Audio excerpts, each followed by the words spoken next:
প্রশ্ন আরেকটা বলছে, আমাদের নবী কি বিশ্ব নবী বলা যাবে? বিশ্ব বলতে সায়েন্সের সাবজেক্টের ছাত্ররা যা বুঝেছে, আমরা ছোটবেলা থেকে যা বুঝেছি, বাংলাদেশও বিশ্ব পরিস্থিতি একটা বই বাইরেছি, তাহলে বাংলাদেশও বিশ্ব পরিস্থিতির মধ্যে আমাদের বাংলাদেশের পরিচয় করে দিয়ে দেওয়া হয়। আর পশ্চিম দিকে লন্ডন থেকে কানাডা থেকে শুরু করে পূর্ব দিকে জাপান পর্যন্ত, উত্তর দিকে রাশিয়া লাসপাতা থেকে শুরু করে দক্ষিণ দিকে অস্ট্রেলিয়া পর্যন্ত, নিউজিল্যান্ড পর্যন্ত, এই জায়গাটাকেই বিশ্ব বলা হয় নাকি? বিশ্বর ইংলিশ হচ্ছে ওয়ার্ল্ড, এই তো। তাহলে আমাদের নবী বিশ্বের নবী মানে ওয়ার্ল্ডের নবী, তো ওয়ার্ল্ডের বাইরে মহাবিশ্ব একটা নাই। মহাবিশ্ব, এই মহাবিশ্বকে আমাদের ভাষায় মহাবিশ্ব বলি, কিন্তু আল্লাহর কোরআনের ভাষায়, হাদিসের ভাষায় মখলুকাত, কুল কায়নাত। তো আমাদের নবী তো কুল কায়নাতের নবী। এই কথা তো আমরা সুন্নিরা আশেকে পরে বলি না, এটা তো সত্যি। আমাদের নবী বলছেন, বুইস্তু ইলাল খালকে কাফা। খালকে মানে মখলুকে, আল্লাহর সৃষ্টি জগৎ যা আছে সকলের নবী।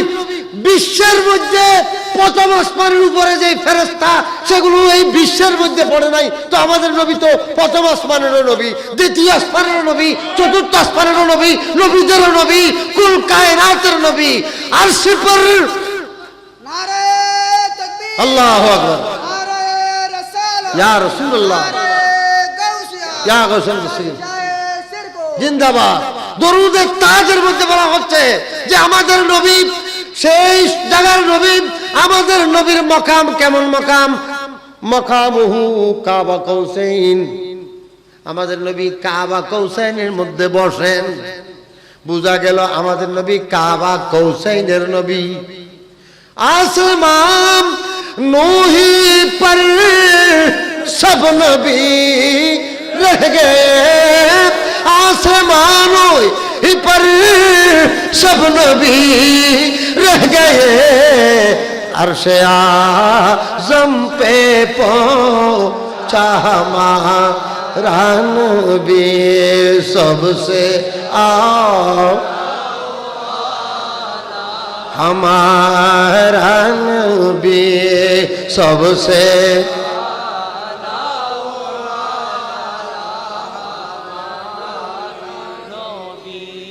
বিশ্বের ভিতর জিবরিল আছে না? এই বিশ্ব পরিচয়ের মধ্যে জিবরিলের পরিচয় আছে। বাংলাদেশও বিশ্ব পরিচয় একটা বই বের হয়েছে, স্কুলের মধ্যে, কলেজের মধ্যে, মাদ্রাসার মধ্যে পড়াচ্ছে, বাংলাদেশ এবং বিশ্ব পরিচয়।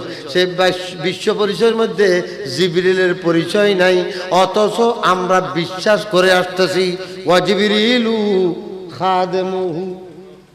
জিবরিল আমাদের নবীর খাদেম। আমাদের নবীর জন্য কুল কায়নাত সৃষ্টি হয়েছে। আল্লাহ হযরত বয়ান করতেছেন, ইয়ে কনজে নেহা, ইয়ে নূরে ফাশা, ये कुन से आया, ये बज़्मे फका, वो कंज़े नेहा, ये नूर फशाम, ये कुन, वो कुन से आया, ये बज़्मे फका, ये हर तन व जां, ये बाग जिना, ये सारा समा, समा माने आसमान, ये सारा समा तुम्हारे लिए जमीनो जमा, तुम्हारे लिए मकीनो मका, तुम्हारे लिए। আমরা পন্দনামা পড়েছি, আমরা শেখ সাদির কিতাব পড়েছি, সেখানে বলা হয়েছে আকে আমদ নোফলক মেরাজ ও আম্বিয়া ও আউলিয়া মোহতাজ। নোফলক মানে সাত আসমান এবং আরশ কুরসি। আরশ কুরসি সাত আসমান সবকিছুর আমার নবীর উম্মত, আমার নবী তাদেরও নবী, আমাদের নবী তাদেরও নবী। আমাদের নবী কুল কায়নাতের নবী, আমাদের নবী গাছপালারও নবী, আমাদের নবী মাটির নিচে যারা আছে এই সেগুলোর নবী, আরশের উপর নবী। আমাদের নবী আরশওয়ালা নবী, আরশওয়ালা নবী, उम्मत वाला आया नबी है, रहमत वाला आया नबी है, धूम मची है, धूम मची है, आका का महफिल जाया करके चारागा सबको बुलाया बोलो सुबहानाल्लाह আমাদের নবী সকলের নবী আসমানের নবী জমিনের নবী আরশ কুরসির নবী কুল কায়নাতের নবী আর ডক্টর ইকবাল বলতেছেন লৌহ বিতু কলম বিতু তেরা উজুদ আল কিতাব লৌহ বিতু কলম বিতু তেরা উজুদ আল किताब गुम्बदे आबगी नए रंग तेरा मुहीत में हुबाब सल्ले अला रसूलना सल्ले मुहम्मदीन सल्ले अला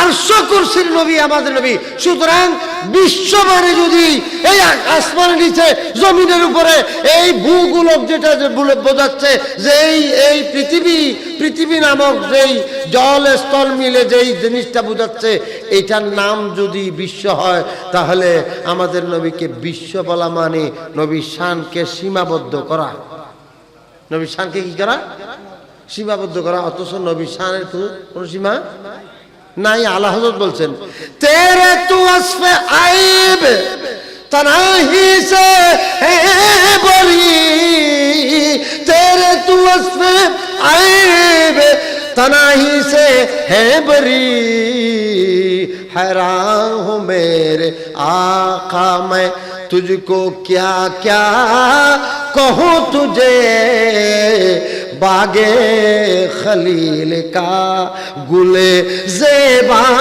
कहो तुझे सरवर कहो के मालिक मौला कहो तुझे सलातुनिया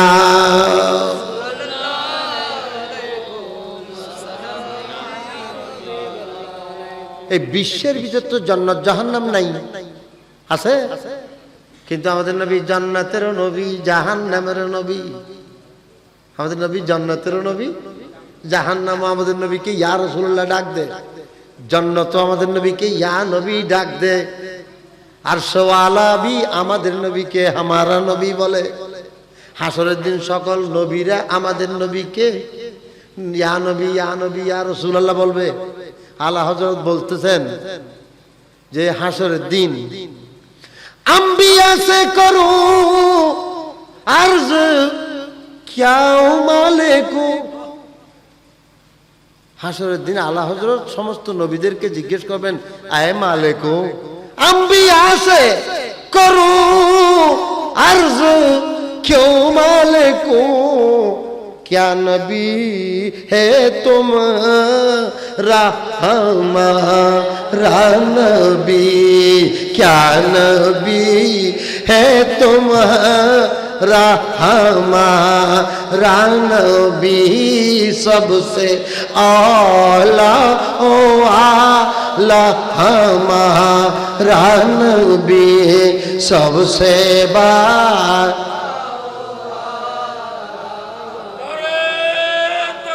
अल्लाह अकबर या रसूलुल्लाह सल्लल्लाहु अलैहि वसल्लम या गौसम दस्तगीर जिंदाबाद आला हजरत जिंदाबाद आला हजरत हजरत সময় আলোচনা কিলে আরে কুটে দিলে ইবে আয় হইলাম দিবে গিয়া হবু ইয়া বা কি নাম গোলাম রব্বানি হবু যা হবে না তুই হ তো আয় তুই হইসাস করতেছ কারণ ইবে আর শুধু হতা আলা হজরতের একজন হুজুর লইল হিন্দু গাইছি এক হিন্দু এসে আলা হজরত যখন মসজিদে জোহর নামাজ পড়ে ঢুকতেছেন তখন হিন্দু একটা আসছে হিন্দু এসে বলছে হুজুর আপনার কাছে 3টা প্রশ্ন আছে উত্তর দিতে পারলে সপরিবারে মুসলমান হব ও যে প্রশ্নটা কি বলে যে এই আলা হজরত বলছেন নামাজের টাইম এসে তো আগে নামাজ পড়ে ফেলি তারপরে তোমার প্রশ্নের উত্তর দেব বলে যে হুজুর এই নামাজ নিয়েও তো একটা প্রশ্ন আছে বলে যে কি সব কি বলে যে হুজুর নামাজ 5 ওয়াক্ত হয়েছে কেন আচ্ছা তো মেয়েরাজে আল্লাহ রসুলের নিয়ে গিয়ে আবার ফেরত পাঠাইছে কেন? কোন ব্যক্তিরে মান সম্মানের জন্য পজিশন তুলের মধ্যে আবার ফেরত পাঠানো মানে তো মান সম্মান ক্ষতি করা। তো আপনারা বলতেছেন আমাদের নবী অনেক শানওয়ালা, তো নবীরে ফেরত পাঠাইছে কেন? তারপরে 3 নম্বর প্রশ্ন কি বলে যে 3 নম্বর হচ্ছে যে আরেকটা প্রশ্ন, একটা হচ্ছে নামাজ নিয়ে, আরেকটা হচ্ছে মেরাজ নিয়ে। আরেকটা প্রশ্ন আমার মনে পড়বে, তখন আলা হযরত বলছেন এটা প্রশ্নের উত্তর দিতে পারলে তুমি কি মুসলমান হয়ে যাবে? হ্যাঁ মুসলমান হয়ে যাবে। আচ্ছা, তখন আলা হযরত নামাজ পড়ে বের হলেন। তুমি অপেক্ষা করো, তুমি তোমার নীতির মধ্যে থাকো, আমি নামাজ পড়ে বের হয়ে 3টা প্রশ্নের উত্তর দেব। তো প্রথম প্রশ্ন হচ্ছে কি, নামাজ 5 ওয়াক্ত হয়েছে কেন? তখন আলা হযরত বলছেন এই প্রশ্নটার উত্তর তোমাদের ধর্মীয় হিন্দু ধর্মের কিতাব আছে একটা, এই হিন্দু ধর্মের একটা বই আছে, বইয়ের নাম হচ্ছে কি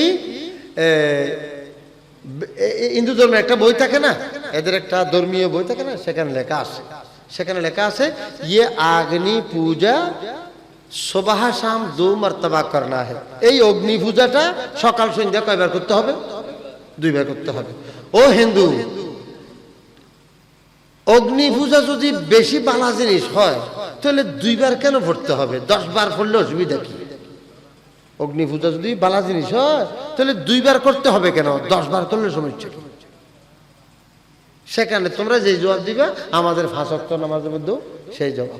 সেই প্রশ্নের উত্তরের মধ্যে আলা হযরত যখন মেরাজের আলোচনা ও বললেন যে মেরাজের মধ্যে আমাদের নবীকে নিয়ে গেলেন, আবার কেন ফেরত পাঠাইলেন, বস আলা হযরত জজবার মধ্যে উঠে গেলেন।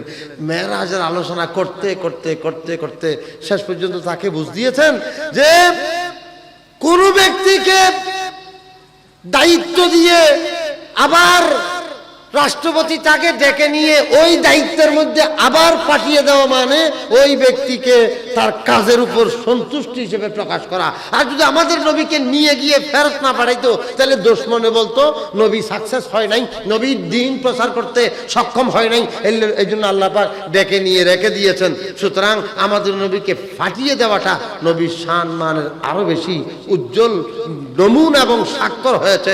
সুতরাং ঠিক এইভাবে আজকে যেটা প্রশ্ন আমাকে দিল, এই যে নবীকে বিশ্বনবী বলা যাবে কিনা, এটা একটা বিশাল একটা ওয়াজের বিষয়বস্তু হয়ে গেল। আমি আপনাদের দৃষ্টি আকর্ষণ করছি, নবীকে বিশ্ব নবীও না বলো, পৃথিবীর নবীও না বলো, নবীকে মুহাম্মদ রাসূলুল্লাহ বলো, কুল কায়নাতের নবী বলো। তো নবী একজন ব্যক্তি কামিল ফাঁসও করেছে, দাখিল ফাঁসও করেছে। আপনি তাকে দাখিল ফাঁস করলে সেটা তো দাখিল ফাঁস বললে কামিল ফাঁস ঢুকবে না, এসএসসি ফাঁস করলে সেখানে মাস্টার ডিগ্রি ঢুকবে না, কিন্তু মাস্টার ডিগ্রি বললে এসএসসিও ঢুকছে, এইচএসসিও ঢুকছে, ডিগ্রিও ঢুকছে, সব ঢুকছে না, তো উপরেরটা না বলবা। আমাদের নবী কোরআন শরীফ আরেকটা 3 নম্বর প্রশ্ন করছেন, কোরআন শরীফ একেবারে নাযিল করা নাই কেন? 1 আয়াত 2 আয়াত করে 10 আয়াত 15 আয়াত করে নাযিল হয়েছে। তখন আল্লাহ হযরত উত্তর দিলেন, কোরআন শরীফ কোন জিনিসটাকে যেই টাইমে দরকার এই টাইমে যদি লাগে তখন এটা কাজে বেশি লাগে। যেমন নাকি একটা ছোট্ট বাচ্চাকে যদি বলা হয় এই ছুরি এটা রাখো, বড় হইলে যখন তোমার কোরবানি করবা তখন এই ছুরিটা দিয়ে কি করতে পারবে? গরু জবাই করতে পারবে। তখন এই ছেলেটা কি এটা বুঝবে? এই ছেলেটা এটাকে যত্ন করবে। কিন্তু যেদিন কোরবানির দিন ফজরে যদি কোনো ব্যক্তির একটা ছুরি দেওয়া হয়, ও বাজি জাস্ট টাইমে তুমি দরকারি জিনিস দিছো, তোমারে কি বলে যে ধন্যবাদ দেব একেবারে। ঠিক তেমনি ভাবে কোরআন শরীফ জায়গা মতো টাইম মতো যখন দরকার হয় তখন আসছে, এটা কোরআন শরীফের শ্রেষ্ঠত্বের প্রমাণ। বলুন সুবহানাল্লাহ। আমি যেটা বলছিলাম যে আমাদের নবীকে সংক্ষিপ্তভাবে আন্ডার এস্টিমেট না করে কুল কায়নাতের নবী বলো।